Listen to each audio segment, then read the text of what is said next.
உங்கள் வீட்டில் தேவன் இருக்கிறாரா இல்லையா 30 வினாடியில் தெரிஞ்சுக்கலாம். நீங்க நினைக்கிற மாதிரி இது பெரிய விஷயம் இல்ல. ஒரு சிம்பிள் டெஸ்ட் தான். உங்கள் வீட்டில் பிரச்சனை வந்தால் நம்பிக்கை இருக்கிறதா? சண்டைக்குப் பிறகு சமாதானம் வருகிறதா? ஜெபம் இருக்கிறதா? இந்த 3 கேள்விக்கும் பதில் எஸ்ன்னா நீங்க ஃபர்ஸ்ட் டெஸ்ட்ல பாஸ் பண்ணிட்டீங்கன்னு அர்த்தம். மேலும் இதை பற்றி முழுமையாக விவரிக்கும் 5 முக்கிய அடையாளங்களை ஆழமாக பார்ப்போம். 1. சமாதானம். தேவன் இருப்பதற்கான மிகப்பெரிய அடையாளம். ஒரு வீட்டில் தேவன் இருக்கிறாரா என்பதை தெரிந்து கொள்ள வேண்டுமா? அந்த வீட்டில் சமாதானம் இருக்கிறதா என்று மட்டும் பாருங்கள். சமாதானம் என்றால் சண்டை இல்லாத நிலை மட்டுமல்ல. வாழ்க்கையில் எத்தனை பிரச்சனைகள் இருந்தாலும் உள்ளத்தில் அமைதி இருப்பதுதான் உண்மையான சமாதானம். நான் உங்களுக்கு சமாதானத்தை விட்டுச் செல்கிறேன் என்று யோவான் 14:27 சொல்லுகிறது. இதை கொஞ்சம் நம்ம வாழ்க்கைக்கு கொண்டு வரலாம். ஒரு குடும்பம் இருக்கிறது. கடன் அதிகமாக இருக்கிறது. வேலை சரியாக இல்லை. எதிர்காலம் தெளிவாக தெரியவில்லை.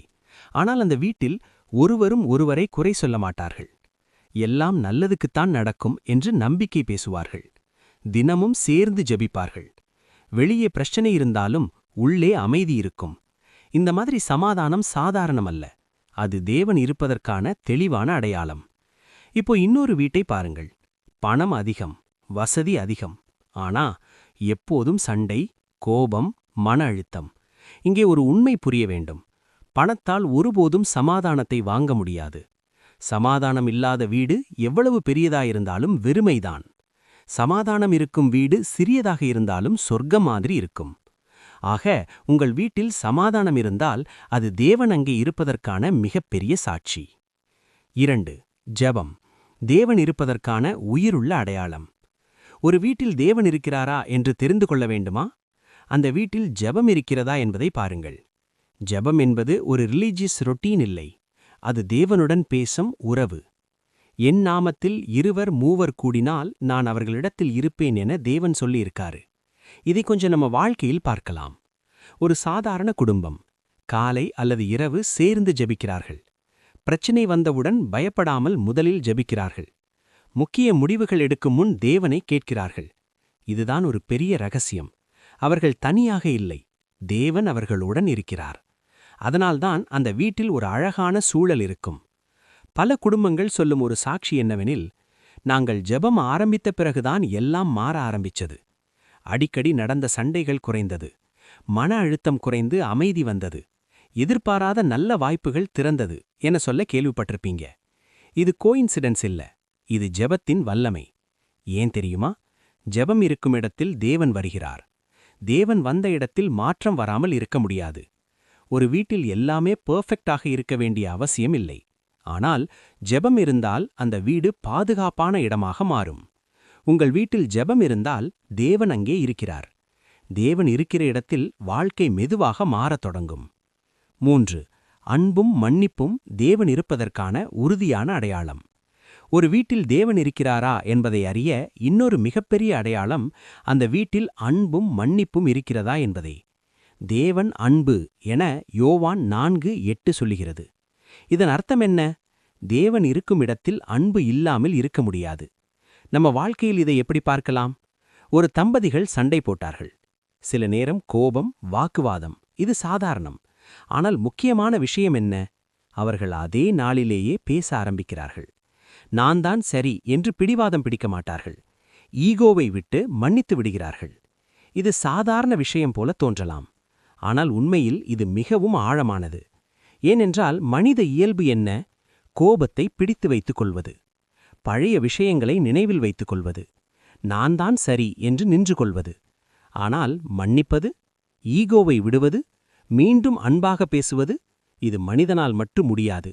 இது தேவன் உள்ளே வேலை செய்கிறார் என்பதற்கான சாட்சி. இதுவே தேவன் இல்லாத வீட்டில் பழைய காயங்கள் ஹீலாகாது. வார்த்தைகள் காயப்படுத்தும். ஈகோதான் ரூல் பண்ணும். அங்கே உறவு இருக்கும், ஆனா அன்பு இருக்காது.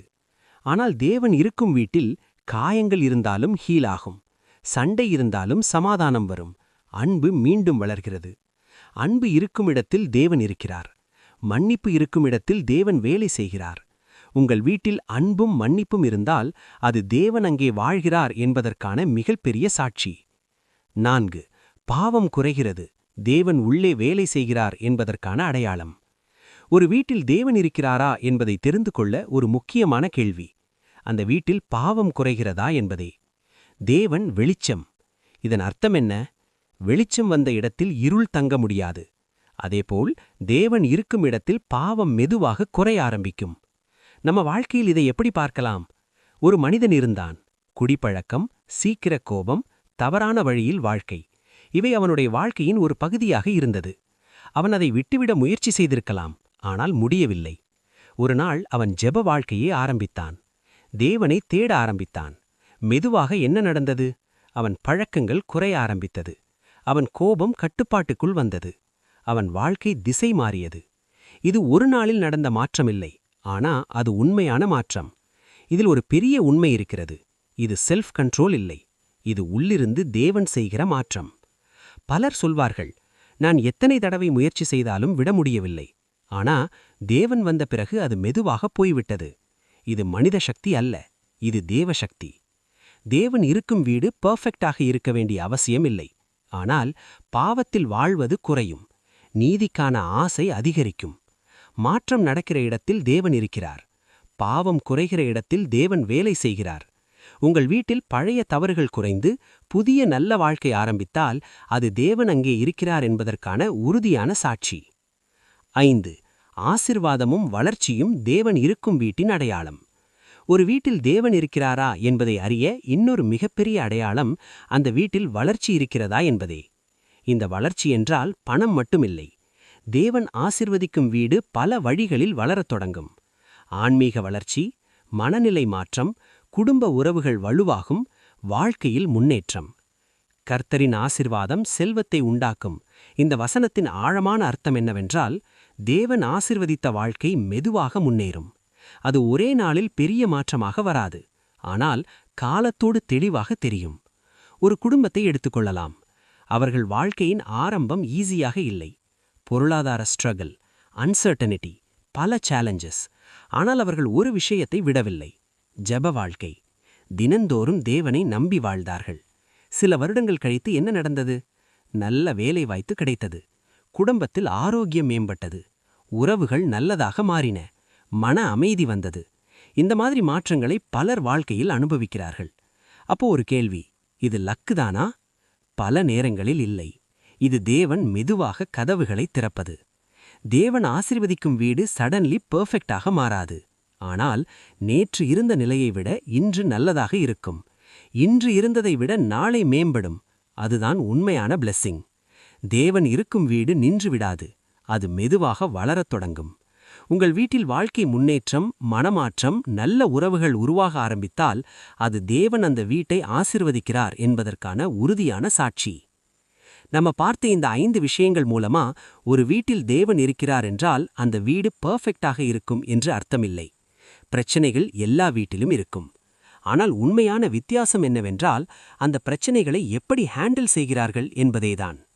தேவன் இருக்கும் வீட்டில் பிரச்சனை வந்தாலும் அவர்கள் நம்பிக்கையை விடமாட்டார்கள். இது கடந்து போய்விடும் என்ற விசுவாசம் இருக்கும். சண்டை நடந்தாலும் அது நீண்ட நாட்கள் நீடிக்காது. முடிவில் சமாதானம்தான் வரும். அங்கே ஜெபம் இருக்கும். கவலை வந்தாலும் அதை தேவனிடம் ஒப்படைப்பார்கள். அங்கே அன்பு இருக்கும். ஈகோவை விட உறவை காப்பாற்ற முயற்சி செய்வார்கள். ஆனால் தேவன் இல்லாத வீட்டில் பிரச்சனை வந்தால் பயம் அதிகரிக்கும். சண்டை வந்தால் அது பிரிவாக மாறும். ஜெபம் இல்லாததால் கவலை மனதை ஆட்கொள்ளும். அன்பை விட ஈகோதான் முக்கியமாகிவிடும். வெளியே பார்க்கும்போது இரு வீடுகளும் ஒரே மாதிரி தோன்றலாம். ஆனால் உள்ளே ஒரு பெரிய வித்தியாசம் இருக்கும். தேவன் இருக்கும் வீடு பிரச்சனை இல்லாதது அல்ல, ஆனால் அது நம்பிக்கையோடு நிறைந்தது.